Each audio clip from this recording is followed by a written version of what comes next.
This session is about VAT Code Simulator. To reach the VAT Code Simulator, you will have to go to Settings, VAT Code Simulator.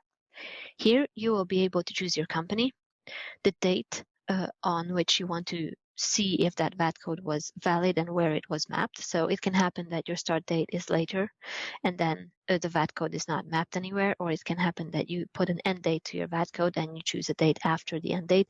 Then again, it will show that it won't map anywhere. And then finally, you select your VAT code. You click Apply, and you will see here that it will show you what happens with that particular VAT code. So you can see that the invoice side gets mapped in the GB return in box 6 for taxable basis and box 1 for the VAT amount. And for the credit side, it goes in the same boxes but with a negative value. If I choose a different country, for example, Germany, you can see that Germany has an annual return, so it will show you where it's mapped in the annual return as well, both invoice side and credit side.